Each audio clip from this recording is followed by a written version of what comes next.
Muy buenas tardes. Muchas gracias a todos por venir, por acompañarnos en esta celebración del Día Mundial de la Poesía, con este homenaje y este recuerdo a la poeta nicaragüense Claribel Alegría. En primer lugar, tiene la palabra el director general de Casa de América, Enrique Ojeda.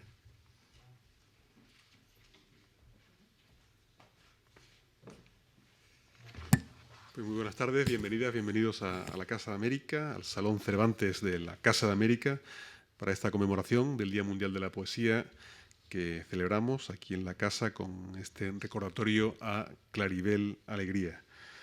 Una bienvenida muy cordial a nuestros participantes en este acto de hoy, a María José Bruña, la subdirectora del Departamento de Literatura Hispánica de la Universidad de Salamanca, a Francisco Javier Sancho, periodista y alguien muy vinculado a América Latina en general y a Nicaragua en particular, y al poeta nicaragüense William González, al que además felicitamos expresamente hoy por haber sido galardonado con uno de los premios más prestigiosos de la poesía en español, el premio Hiperión. William, enhorabuena y bienvenido además en un día como hoy. Sé que vienes mucho a Casa de América, bienvenido especialmente hoy a esta tu casa. A todas ustedes, bienvenidas, bienvenidos a la Casa de América. Me van a permitir que las primeras palabras sean para recordar a Jorge Edwards, uno de los grandes referentes de las letras hispanoamericanas, personaje también muy querido en esta casa, premio Cervantes, premio Nacional de Literatura en Chile, que falleció este pasado fin de semana. Centrándonos ya en el acto de hoy, en este recordatorio a Claribel Alegría y con él esta celebración del Día Mundial de la Poesía, para la Casa de América, esta ocasión, esta celebración de la poesía, es una muestra del peso, de la importancia que tiene las letras hispanoamericanas en general y la poesía hispanoamericana en particular en nuestra programación. Esta celebración del Día Mundial de la Poesía, que se adoptó por la UNESCO en el año 99 y que aquí, en Casa de América, queremos conmemorar este año recordando, celebrando, leyendo a la poeta nicaragüense Claribel Alegría 5 años después de su muerte, que acaeció en enero del 2018. Una poeta que vivió mucho tiempo también en Estados Unidos, donde se graduó en Filosofía y Letras en la Universidad de Georgetown. Allí conoció al que sería su marido, el periodista y diplomático estadounidense Darwin J. Budd. Y ellos dos tradujeron además al español obras de Robert Graves o de Mark Strand, entre otros. Una poesía, la de Claribel Alegría, como probablemente luego salga en la conversación, que se caracterizó siempre por no dudar en enfrentar la realidad de su tiempo, el compromiso social y la situación política. Una poesía que tendía siempre a denunciar la opresión y que realizaba una investigación formal en eso que ha sido llamado como el nuevo surrealismo de intencionado lenguaje callejero, desgarrado, vehemente, antiliterario a veces. Sus caminos propios, sus tendencias, las ideológicas, las literarias, son el reflejo, como no puede ser en general de otra forma, de la corriente literaria que se impulsó en Centroamérica en las décadas de los 50, de los 60, y también ha sido conocida como la generación comprometida. Entre otros galardones, Claribel Alegría tuvo los premios Casa de las Américas, la Orden Gabriela Mistral del Gobierno de Chile, la Orden de las Artes y las Letras del Gobierno de Francia y el Reina Sofía de Poesía Iberoamericana en el 2017, unos meses antes de su fallecimiento. Autora de más de 40 libros de poesía, de narrativa, su obra constituye un testimonio ejemplar de vocación y de compromiso con la literatura.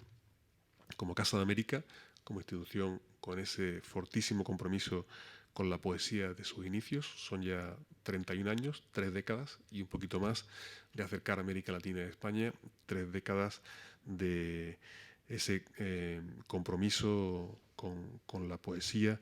Por ello, estamos muy contentos de ocuparnos de una región como la centroamericana que ha producido a tan grandes poetas. Nos sentimos muy satisfechos de este homenaje, que además conecta de alguna forma con el que vamos a realizar mañana, y les invito también a todos ustedes a que nos acompañen a otros dos grandes poetas centroamericanos, nicaragüenses.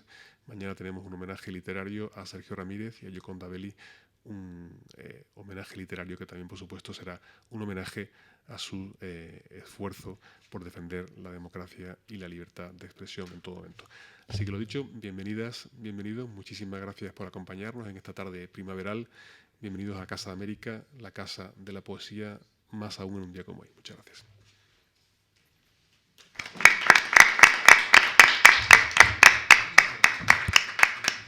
Muchas gracias, director. Y vamos ya a este diálogo en el que van a participar María José Bruña, que es profesora del Departamento de Literatura Hispánica de la Universidad de Salamanca, William González Guevara, poeta, y Francisco Javier Sancho Mas, que es escritor. Francisco Javier, cuando quieras.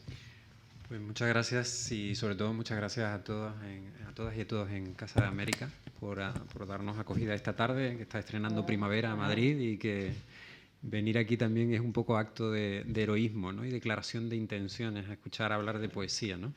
Gracias a Casa de América también por estos programas de efemérides que tienen para celebrar y recordar la obra de autores, y que hoy, por una feliz coincidencia, el Día Internacional de la Poesía, nada más y nada menos que recordamos a Claribel Alegría, poeta nicaragüense y salvadoreña, nacida en Nicaragua pero criada en El Salvador y vuelta a Nicaragua, es Centroamérica ella sola.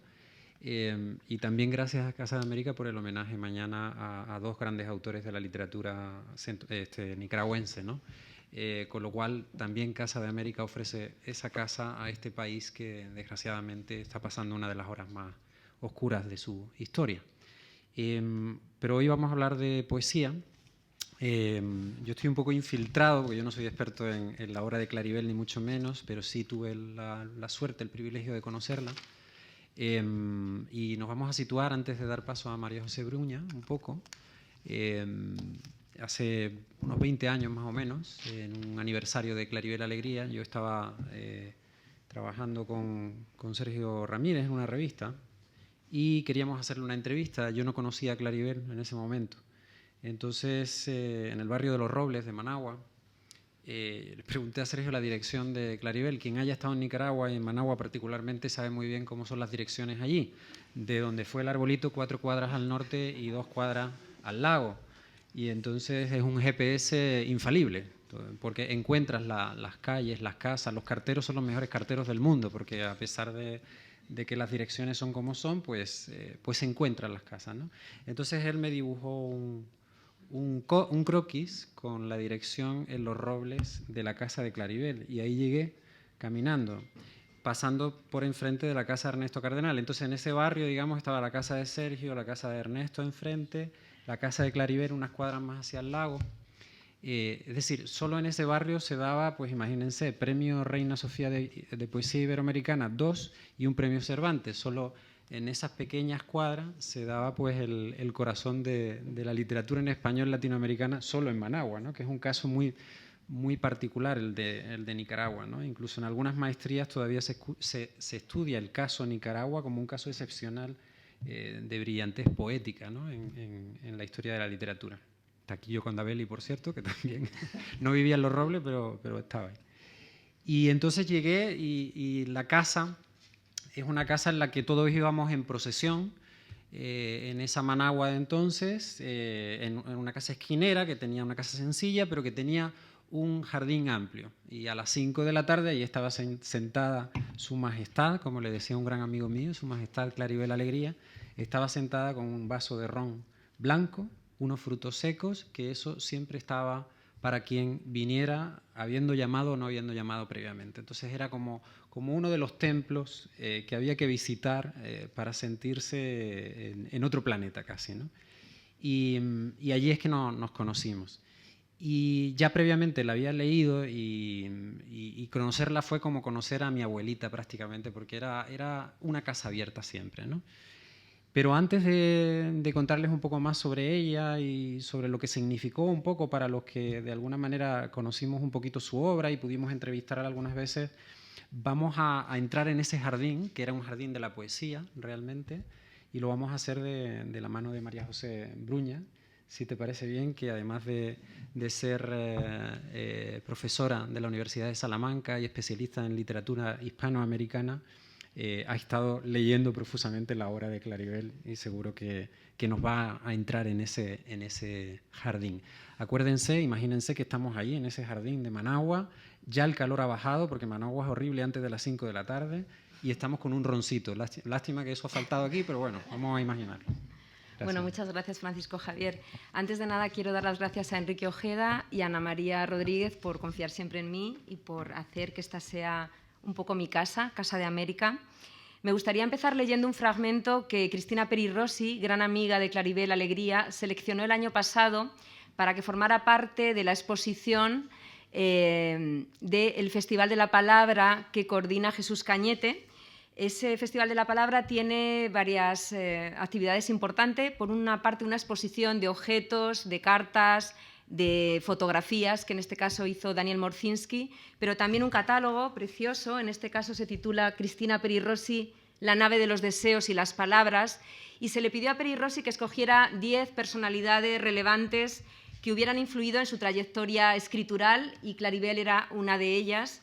Y me gustaría leer el fragmento porque es una semblanza humana, personal, pero creo que también dice mucho de la poética luminosa, vital, en el pleno desgarro también, ¿no? Y en el dolor de Claribel Alegría.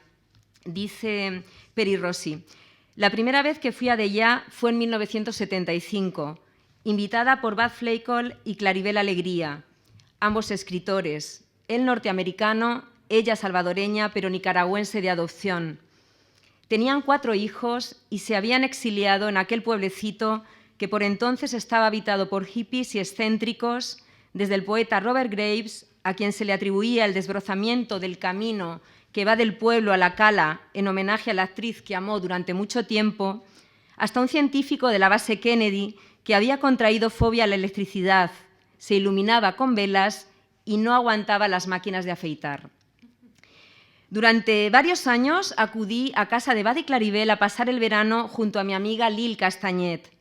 Julio Cortázar solía sumarse unos días en las vacaciones y nuestras veladas al atardecer en el inmenso terrado de la casa, escuchando música, hablando de política y recordando leyendas centroamericanas, eran deliciosas. Éramos por aquel entonces fumadores empedernidos y felices. Las bajadas al mar al mediodía, con un sol que rajaba las piedras, eran memorables, y peor aún las subidas entre zarzas, riscos, precipicios y malezas. Allá íbamos en fila india con Cadejo, el perro de Claribel, al frente de la troupe. «Che, Julio», resoplé de pronto, «¿cómo se llamará esta cala?» Y Julio, sudoroso, casi sin aliento, respondía: «Debería llamarse Calamidad». La risa de Claribel, siempre haciendo honor a su apellido, era tan sonora que mi amiga Lil la bautizó Cascabel. Y así la empezamos a llamar Julio y yo también. Juntos vivimos en plena complicidad momentos de enorme intensidad y emoción, como la noche que, reunidos, nerviosos y apiñados en el escritorio de Bud, seguíamos expectantes a través de un radioaficionado, el asalto al Palacio Nacional con Edén Pastor al frente del comando de 25 miembros del Frente Sandinista de Liberación Nacional. Era el principio del fin del Somoza y juntos brindamos por aquel sueño largamente acariciado. Bueno, creo que, como decía, esta semblanza es una semblanza poética, pero nos dice mucho también de la persona, se complementan, ¿no? Claribel Alegría fue cronista y testigo de su tiempo, fue narradora, también oral. Sabemos que fue finalista al premio Biblioteca Breve con Cenizas de Izalco. No en vano era una niña cuando presenció esa matanza de 30.000 campesinos. Es también traductora, como ha señalado Enrique Ojeda. Es sobre todo poeta, y una poeta, como decía antes, fundamentalmente luminosa y vital en pleno sufrimiento, en pleno desgarro. La doble filiación nicaragüense y salvadoreña, porque su padre era un médico nicaragüense, como sabemos, muy implicado en la causa sandinista. Una vez terminaba su trabajo como doctor, atendía a los pacientes, y su madre era una salvadoreña lectora empedernida de los poetas místicos españoles, por ejemplo, de San Juan y Santa Teresa, de todos los poetas de la Edad de Oro, también de Rilke. Tuvo grandes mentores en su casa, vivió hasta los 18 años en El Salvador, solo estuvo el primer año de vida en Nicaragua, y uno de los grandes mentores fue Vasconcelos, que es precisamente quien la llama Claribel. Clara Isabel le parecía nombre de abadesa. Su padre le hizo prometerse que si iba a estudiar a Estados Unidos no se casaría con un norteamericano, cosa que no cumplió. Conoció a Bud Flakel, con el que hizo un tándem intelectual y una pareja amorosa realmente impresionante. Hay algún poema de amor que quizá podríamos leer después. Es muy interesante su labor, además de difusión de la literatura hispanoamericana no tan conocida en ese periodo. Juntos publican una antología referencial en los años 60, New Voices of Hispanic America. Pero además su casa, como ha mencionado antes Francisco Javier, era un espacio de acogida, de tertulias, de conversaciones infinitas hasta la madrugada, de recuerdo, de memorias, de vocaciones, de fábulas también. Era una gran narradora oral y todo el folclore, las leyendas, las tradiciones grecolatinas, pero también egipcias, centroamericanas, estaban presentes en su discurso. Me recuerda un poco a la casa de Victoria Ocampo, por la que todo el mundo pasaba. También fueron grandes difusores de los escritores del boom. Ella era muy amiga de Rulfo, entre otros. Viajó, era una cosmopolita. Creo que su mirada hacia el viaje, además, hay un poema que después tal vez también podríamos leer, que dice algo así como: aquí también nací en todas partes, nací en El Salvador, nací en Nicaragua, en Estados Unidos, después estuvo en México. Su corazón no soportó la altura y se fueron a Chile, de ahí a Argentina, Mallorca, ¿verdad? Con Deia, que hemos visto que es tan importante también, aunque le suponía un conflicto también ideológico, ¿no? Esa distancia era también muy dolorosa para ella, porque de repente su poesía se pobló de muertos, ¿no? de sufrimiento y de desgarro, ¿no? Por la revolución. Por otra parte, me interesa mucho de Claribel, además de ese espíritu viajero, nómada, no sedentario, justo cuando muere Baz hace un viaje por Asia también. Me interesa mucho también la presencia de los mitos, que se va intensificando a medida que avanza su creación. En los últimos libros está Lilith, está Penélope, María Magdalena, los mitos bíblicos, los grecolatinos, los egipcios, todo, Judith, la Malinche, Medea. Ahí es donde más me resuena la poesía de Gioconda Belli. Hay una reescritura en clave de género de la mujer y del lugar de la mujer, porque esto sí lo quería mencionar también, antes lo comentaba con Francisco Javier. Creo que hay un paternalismo en la mirada hacia su poesía, una mirada muy masculina, que era la de esa época. Ella está con la poesía social militante y comprometida de los años 60 y 70, a pesar de que se quiere desmarcar. En varios momentos dice: no, para el compromiso, para la militancia está el testimonio, está la crónica, está el periodismo, está el ensayo, pero sin embargo su poesía está permeada e impregnada también de ese espíritu, es inevitable. También Ida Vitale, en esos años, hace un gesto parecido, se quiere desmarcar de la generación del 45 y cuando escribe en Brecha, le preguntan, ¿no? Marcha entonces, no Brecha después, ella dice: el poeta tiene que escribir bien, tiene que exigirse, lo importante es el rigor, no tiene que saber de reforma agraria, dice Ida Vitale, ni de medicina. Y sin embargo hay un sufrimiento de este pueblo, como dice Claribel. En 2017, cuando recibe el premio Reina Sofía de Poesía Iberoamericana, del que es fruto esta antología, Aunque dure un instante, que es el título de un poema de amor dedicado a Bad, le hacen una entrevista y ella dice: volvería a repetir la revolución, sí, mereció la pena, pero sin violencia. Y también recuerda una anécdota estremecedora del encuentro con una anciana que le dice: perdí a mi marido, perdí a mis hijos, perdí a mi yerno y estamos igual. Entonces hay como una conciencia crítica y autocrítica.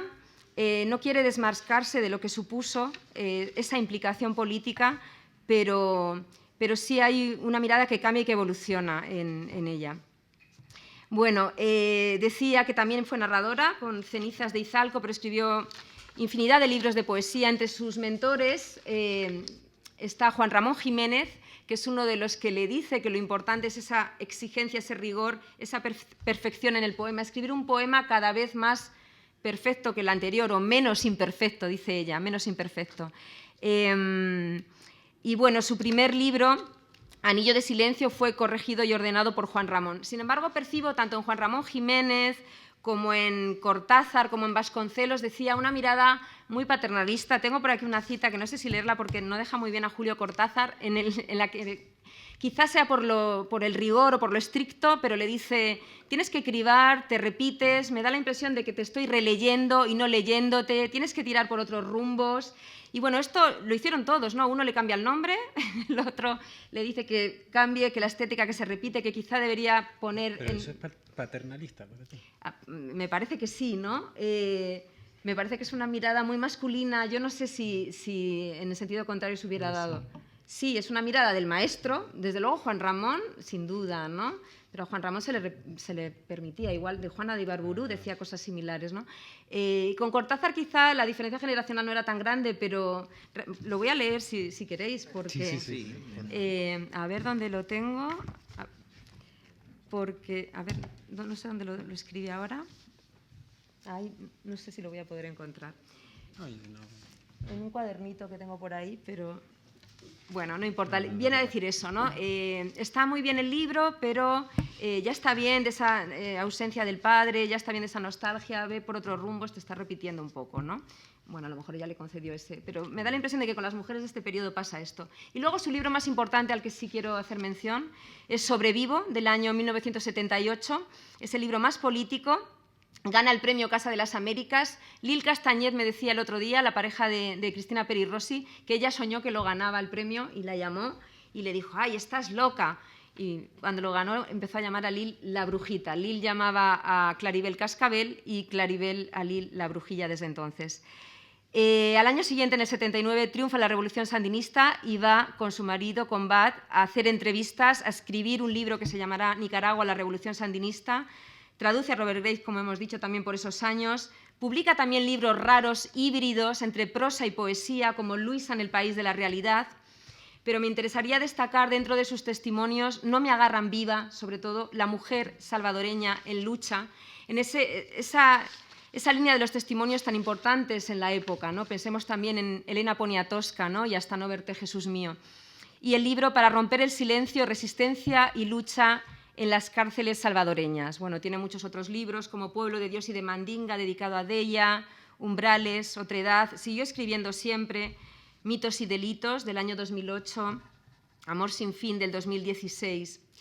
Y bueno, sobre su poesía yo destacaría fundamentalmente ese poder de comunicación, esa narratividad, ese prosaísmo que es muy de los 60. Pensemos, ya hemos dicho, en Benedetti, pensemos también en Idea Vilariño, en Ernesto Cardenal, pero también en España en Blas de Otero o en Ángela Figuera y Merich. Hay un deseo de transparencia que a veces es lo más difícil de conseguir, esa inmediatez con exigencia. Y también hay un impulso vital y de alegría que todo el mundo destaca en ella, ¿no? Aquí tengo un verso que dice, ¿qué haré con la alegría que delira en mis venas? Y del poemario Vigilia del año 1953, por ejemplo, tenemos un poema que dice, necesito contarles mi alegría. Me gustaría leerlo. Necesito contarles mi alegría. Caminando esta tarde me di cuenta.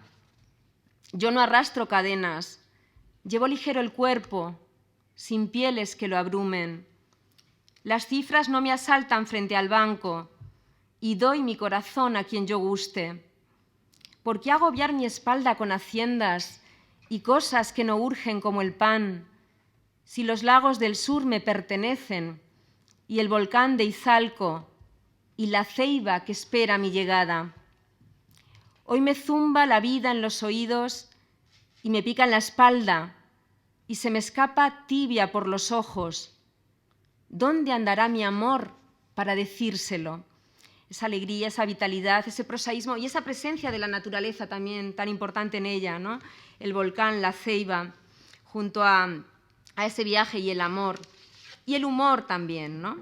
Pero no sé, Francisco, que he hablado ya mucho. No, muy bien. La verdad que creo que has hecho un semblante bastante acertado y amplio. Dijiste una cosa que me llama la atención porque hasta que no la escuché de tu voz, no comprendí que era así, ¿no?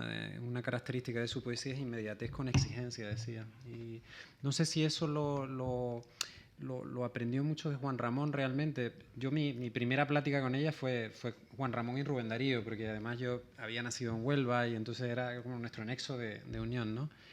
Y creo que pues lo estricto que era Juan Ramón, que le hablaba mucho de tachar. Juan Ramón nunca añadía un verso, sino que se dedicaba a tachar, guardar la esencia de la poesía, creo que le marcó profundamente. Y cuando antes te preguntaba, y perdona, por lo de paternalismo, es más que nada porque creo que en el caso de Juan Ramón, que fue el primero que le editó artesanalmente su primer libro de poemas, y que además el interés de Juan Ramón fue muy sincero en términos de admiración poética hacia una joven que ni se esperaba que pudiera escribir tan bien. No sé si era realmente ese enfoque el de Juan Ramón, pero sí ella decía mucho que ella sabía que los demás, los escritores, por ejemplo, del boom latinoamericano, pues los Vargas Llosa, muchos de estos muy amigos de ella, le consideraban muy ingenua. Eso de la ingenuidad, ella lo había reflexionado bastante, y ella decía que la ingenuidad era su manera de ir al corazón, no era que fuera realmente inocente de lo que estaba pasando en el mundo, ¿no? Pero hay un momento, yo creo que hay dos momentos en la vida de ella, y me atrevo a decir, porque como dije al principio, yo soy un infiltrado aquí, hay gente que la conoce, bueno, ahí está Gioconda. Por cierto, pueden participar en cualquier momento, nos saltamos el protocolo, estamos en familia. William, flamante premio Hiperión de hoy, o sea, es pan caliente, acaba de ganar el premio, joven poeta nicaragüense. Su papel hoy era leer en la voz nicaragüense y en el acento de Claribel algunos poemas de Claribel, pero queda abierto esto para que intervengas en cualquier momento también, ¿no?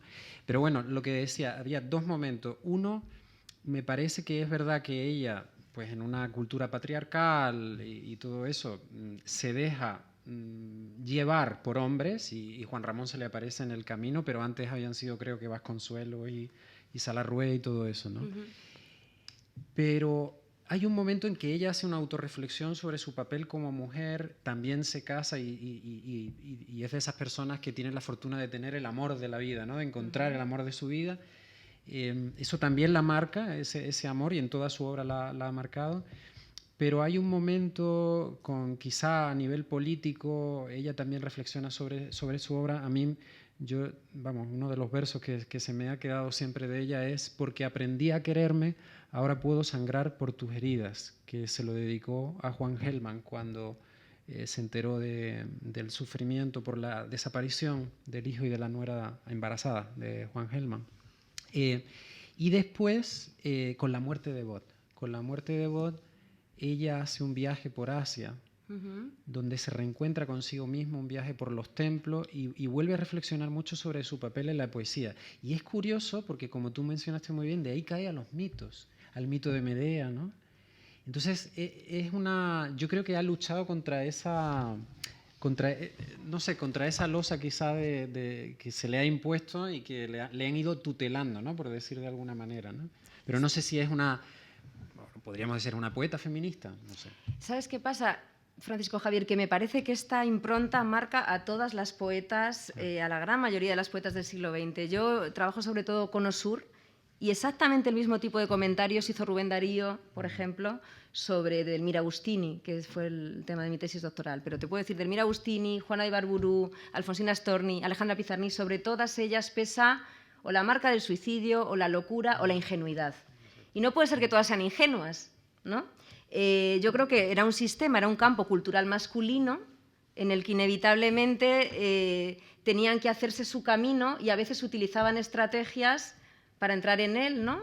Pues podía ser la belleza, podía ser la aparente ingenuidad, ¿no? Porque eso facilitaba a lo mejor el estar en el campo cultural, ¿no? Pero pienso en las del 27, lo mismo, Concha Méndez, ¿no? Maruja Mayo. Creo que esa inocencia o esa ingenuidad no es tal. No decimos que Mario Benedetti escribe de una manera ingenua y sus poemas son igual de transparentes que los de Claribel, por ejemplo, ¿no? La poesía es un arma cargada de futuro en esa época. Todo el mundo utiliza ese registro de la comunicabilidad, del querer llegar al pueblo, ¿no? Hombres y mujeres. Sin embargo, en el caso de las mujeres siempre hay una marca de, pues eso, mayor sencillez. Sí, claro que su poesía es sencilla. Y cuando es compleja, que otra cosa se dice, ¿no? De la mujer que escribe de una manera críptica y hermética para no ser entendida, que está loca a lo mejor, o que no comprende lo que escribe. Entonces, yo creo que hay que tener mucho cuidado. Está muy bien rescatar su figura, vive en un mundo masculino y dentro de ese mundo masculino ella encuentra su espacio, ¿no? Y es una gran creadora. Y yo creo que este tipo de mujeres aceptan ese mecenazgo de los maestros, ¿no?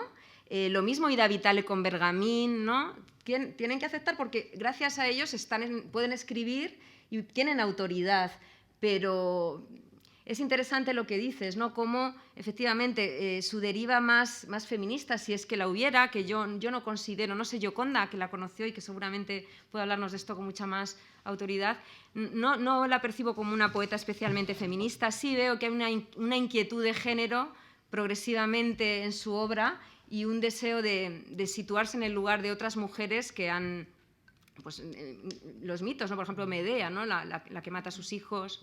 Yo creo que ella era feminista. Sí, genial. O sea, su actitud y tal, pero sí incomprendida. Sin decirlo como tal. Era totalmente dueña de sí, tenía una absoluta conciencia de quién era, pero no tenía ese espíritu competitivo. No se iba a pelear con la gente para decir aquí estoy yo. Pero me acuerdo una vez que me dijeron que yo escribo poesía menor. Claro, es lo mismo, literatura menor. Me molestaba profundamente, porque era así, esa idea de que era tan buena, tan sonriente, y había naturaleza y flores. Y las mujeres malas como que tienen más cool. Es cierto. Sí, muchas veces la mujer que es como ella era, espontánea, feliz, una persona vitalista, a pesar de todo lo que había visto. Entonces de repente es como que sos demasiado feliz para ser escritora. ¿Me entendés? No era atormentada. No sos atormentada, no sos extraña. Es bien, esa mirada masculina sobre las escritoras mujeres se mantiene hasta el día de hoy. O sea, ya está cambiando, obviamente, pero en el caso de Claribel, ella me cuenta que Juan Ramón Jiménez la torturaba. Claro. Bueno, a ella y a todo el mundo, creo. No, o sea, a toda la... Y a Zenobia también. Era tan exigente que ella lloraba y desde la que sufría. No necesariamente tiene que haber sido bueno eso. Es muy interesante lo que dices, Gioconda, porque yo creo que es de las mujeres de esta generación, ¿no? Ida Vitale tampoco, ella dice que no es feminista a día de hoy todavía, ¿no? Dice, yo nací en este Uruguay laico con todas las posibilidades, fui tratada como un hombre en todo, solo tiene un poema que pide que no se lea últimamente, yo lo incluía en una antología, pero que es un poema donde, digamos, es un alegato... Viene a decir qué suerte, se llama Fortuna el poema. Tengo fortuna porque no he vivido esa desigualdad, ¿no? Pero no es así. Entonces, yo creo que les costaba decir la palabra feminista, aunque vitalmente lo fueran y actuaran como tales. Y efectivamente, una mujer alegre, fuerte, pero siempre encasillada un poco en ese rol, ¿no? A mí hay otro tema que no sé si has mencionado, creo que no, que sí me llama la atención en su obra, que es la muerte y el poco respeto que le tenía a la muerte, la falta absoluta de miedo. No sé si tiene que ver con la felicidad o con la alegría, pero quizá las personas alegres no le tienen miedo a la muerte y por eso ella... pero sin embargo está muy presente, reflexiona mucho sobre la muerte, ¿no? Hay un verso muy divertido que dice algo así como me gustaría sorprenderla en la esquina y decirle aquí estoy, ¿no? y llévame ahora. Y eso era algo que la caracterizaba, el bromear sobre la muerte, pero al mismo tiempo con una sensibilidad muy fuerte con el dolor, ¿no? Ella decía que Bot le había enseñado, esa frase que entre la literatura y el compromiso estaba el testimonio, y por eso hace esos libros de testimonio donde le da voz a la gente que ella consideraba, y sobre todo mujeres que no tenían voz, ¿no? De hecho, Cenizas de Izalco hay una poderosa voz femenina.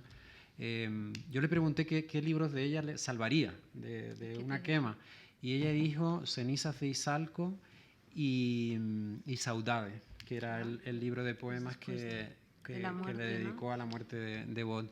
Yo, fíjate, yo me quedaría consultando a Marras, que a mí me parece un libro fabuloso, que es cuando ella se libera un poco de la pesadumbre de ser una viuda, ¿no? Prácticamente, de haber conocido un amor y que le entrara el hueco. Y con respecto al testimonio me gustaría señalar, aparte de los libros, dos cosas. Una a nivel vital. Yo pude acompañarles algunas veces y aquello me parece que es rescatable, y para los que no lo hayan visto en YouTube creo que se puede ver un documental que se llama Me gustan los poemas, me gusta la vida, que lo hizo Daniel Rodríguez Moya, aquí amigo de William también, poeta de Granada, y Ulises Juárez Polanco, con quien trabajé yo también mucho tiempo con la revista Carátula, que también un gran escritor nicaragüense joven que murió muy joven, desafortunadamente. En ese documental es donde se narra cómo Ernesto Cardenal y Claribel Alegría iban todos los miércoles, si no recuerdo mal, al Hospital Infantil de Managua con los niños que tenían cáncer, muchos de ellos fallecieron, a leer y a escribir poemas. Y ese poema de Me gusta la vida, me gustan los poemas, me gusta la vida, es de un niño que falleció de cáncer.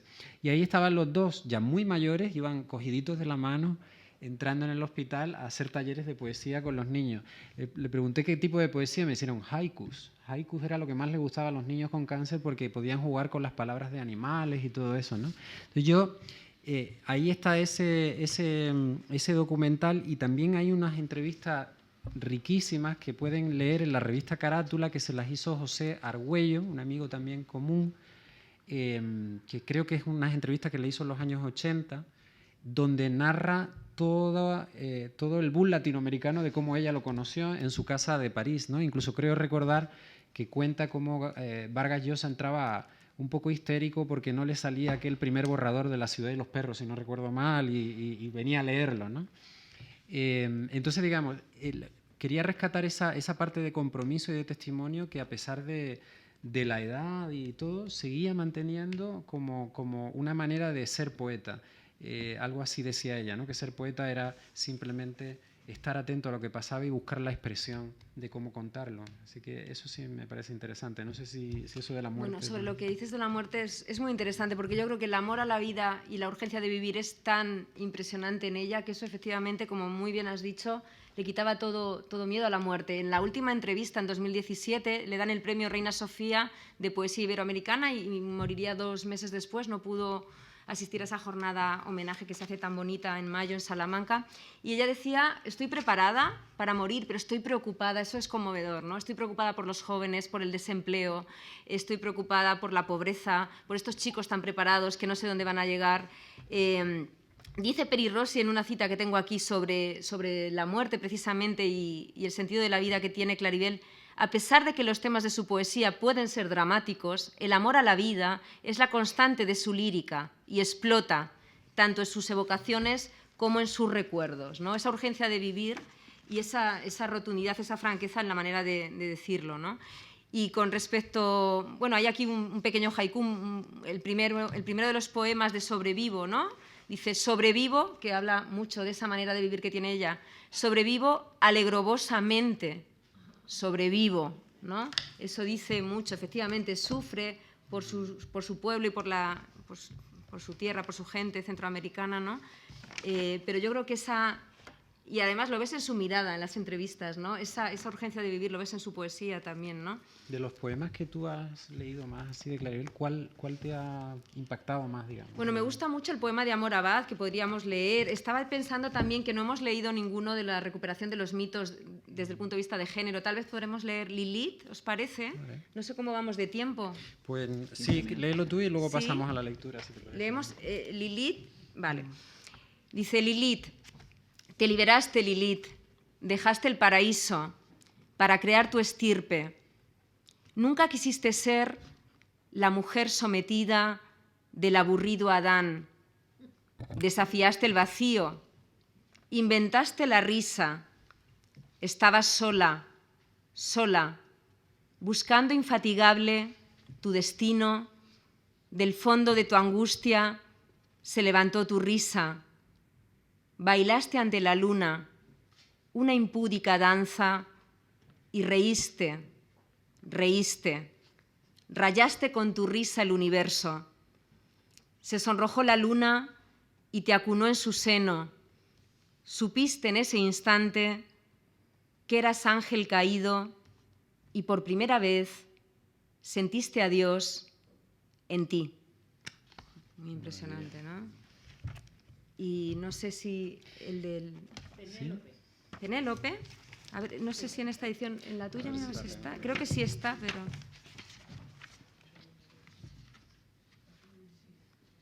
Sí lo he leído, creo, pero... No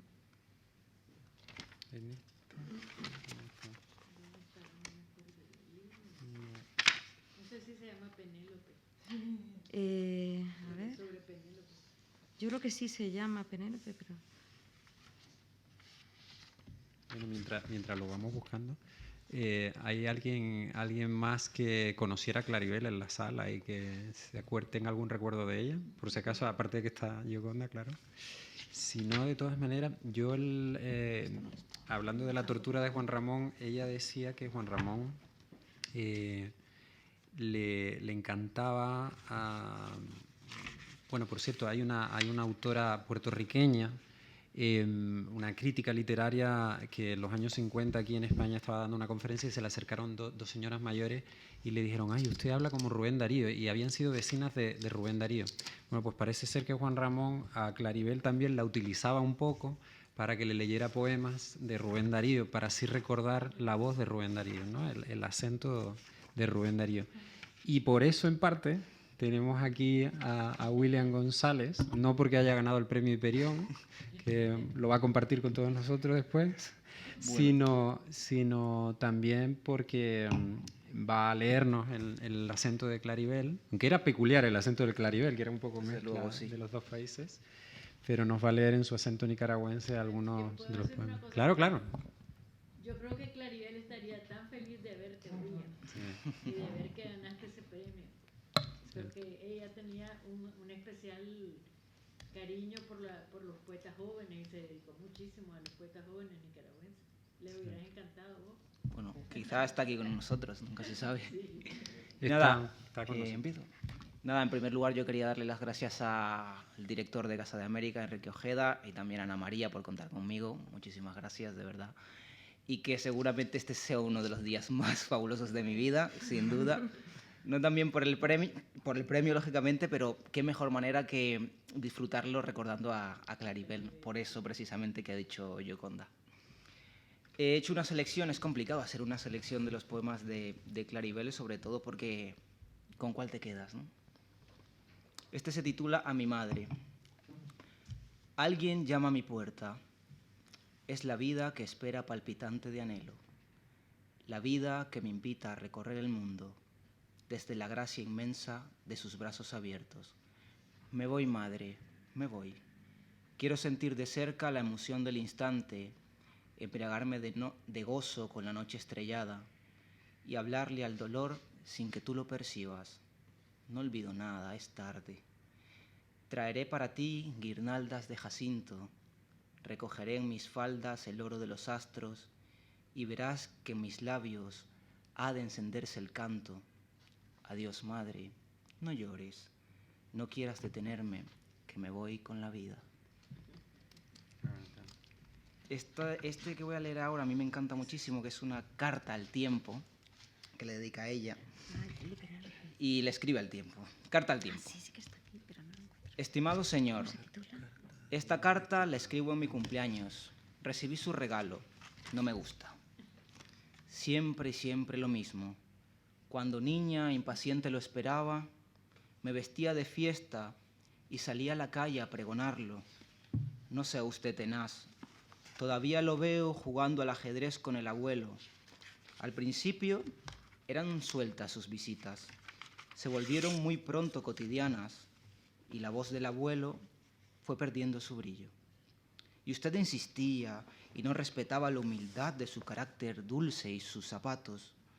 Después me cortejaba.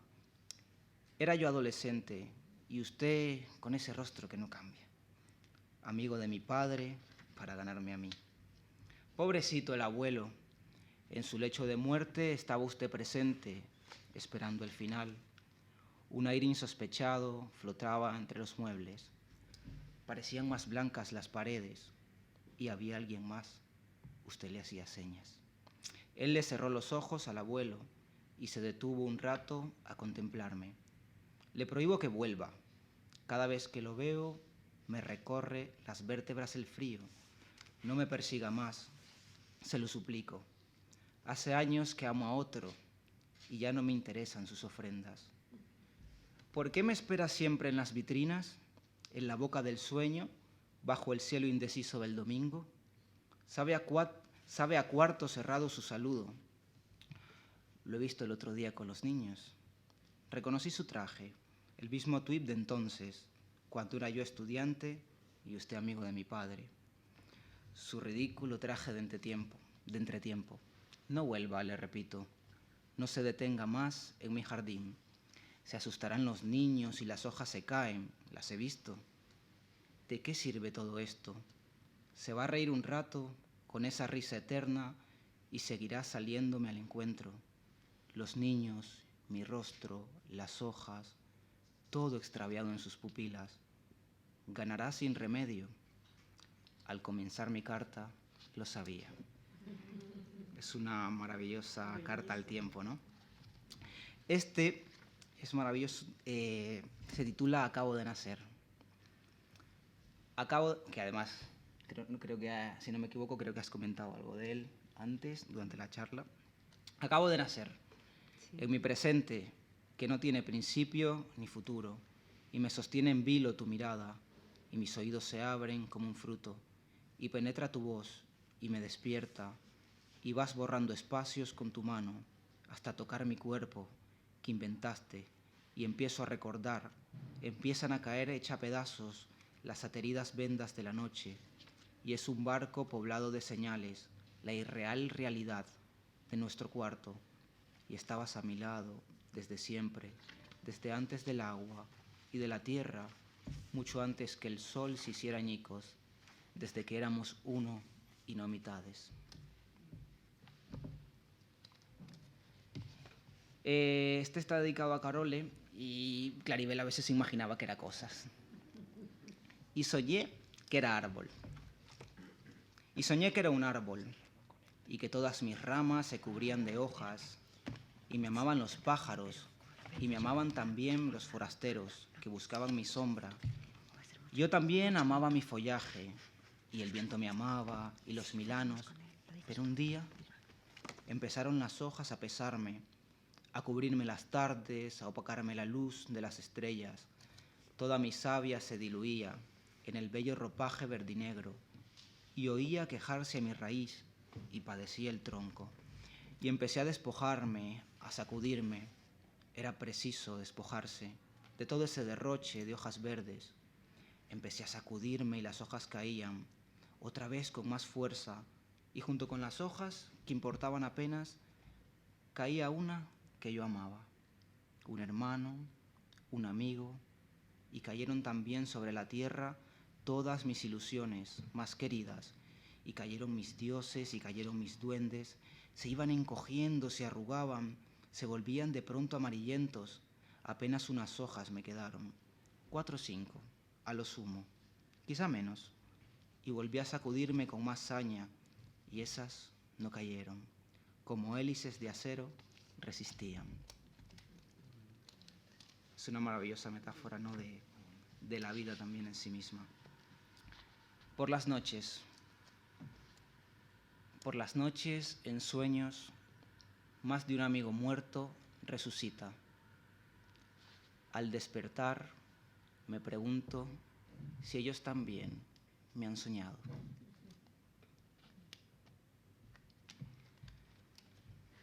Me gusta palpar hojas.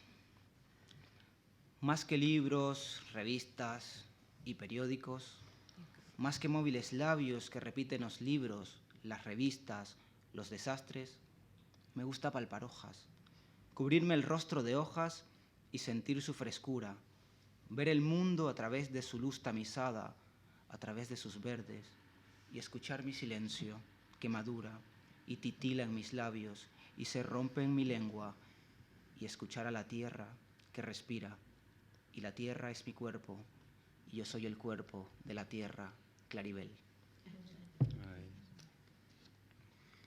Desilusión. Ametrallé turistas por la liberación de Palestina. Masacré católicos por la independencia de Irlanda. Envenené aborígenes en las selvas amazónicas para abrirle paso a la urbanización y al progreso. Asesiné a Sandino, a Jesús, a Martí. Exterminé My Ley para bien de la democracia. De nada me ha servido. A pesar de todos mis esfuerzos, el mundo sigue igual. Bueno, y para ir acabando, no sé si tú también quieres leer algo. Sí, mira, si quieres, lo que propondría es lo siguiente.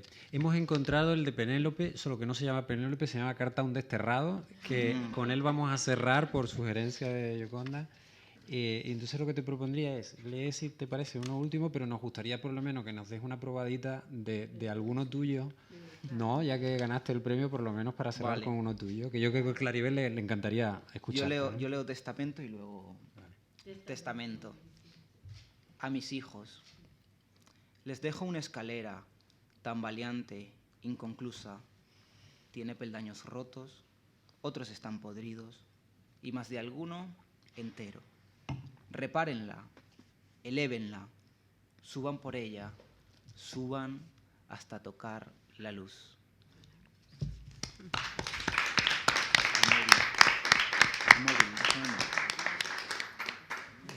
Entonces vamos a leer Carta a un desterrado, María José. Carta a un desterrado. Mi querido Odiseo, ya no es posible más, esposo mío, que el tiempo pase y vuele y no te cuente yo de mi vida en Ítaca. Hace ya muchos años que te fuiste. Tu ausencia nos pesó, a tu hijo y a mí. Empezaron a acercarme pretendientes. Eran tantos, tan tenaces sus requiebros, que apiadándose un Dios de mi congoja, me aconsejó tejer una tela sutil, interminable, que te sirviera a ti como sudario. Si llegaba a concluirla, tendría yo sin mora que elegir un esposo. Me cautivó la idea, al levantarse el sol, me ponía a tejer y destejía por la noche. Así pasé 3 años, pero ahora, Odiseo, mi corazón suspira por un joven, tan bello como tú cuando eras mozo, tan hábil con el arco y con la lanza. Nuestra casa está en ruinas y necesito un hombre que la sepa regir. Telémaco es un niño todavía y tu padre un anciano. Preferible, Odiseo, que no vuelvas, de mi amor hacia ti no queda ni un rescoldo. Telémaco está bien, ni siquiera pregunta por su padre. Es mejor para ti que te demos por muerto. Sé por los forasteros de Calipso y de Circe. Aprovecha, Odiseo. Si eliges a Calipso, recobrarás la juventud. Si es Circe la elegida, serás entre sus cerdos el supremo. Espero que esta carta no te ofenda. No invoques a los dioses, será en vano. Recuerda a Menelao con Helena. Por esa guerra loca han perdido la vida nuestros mejores hombres.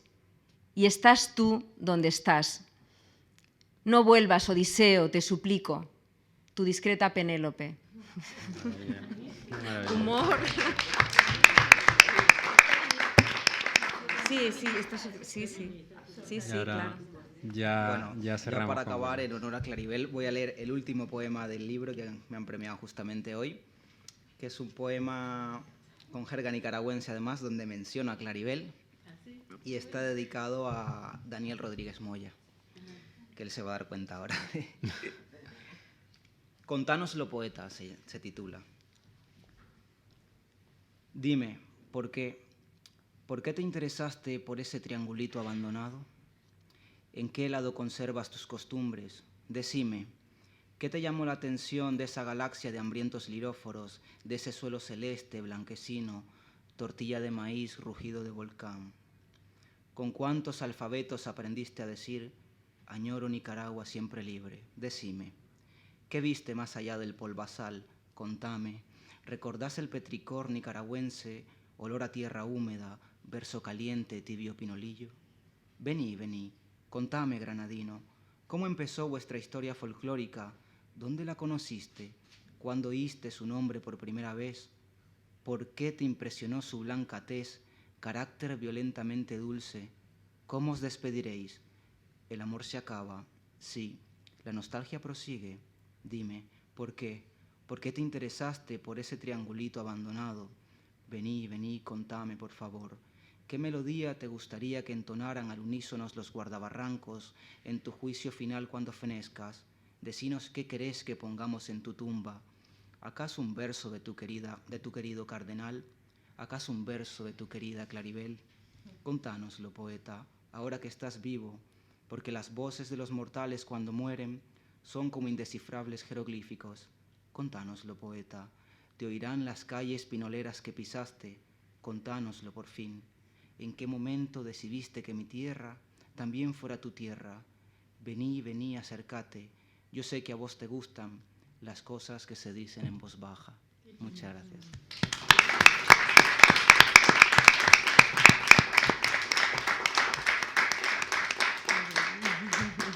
Pues ya nos corrieron, dice. Yo creo que con estas palabras y estos versos no hay mejor cierre. Esto parece increíble porque no estaba planeado, pero todo ha sido como... Esto es la magia de la poesía, ¿no? Porque ese poema no sabíamos que lo tenías ahí, no sabíamos que te iban a dar el premio hoy y no sabíamos ni siquiera que estaba Claribel ahí. Así que algo está haciendo por ahí. Algo. Sí. Muchas gracias a todas y a todos Muchas gracias por haber venido.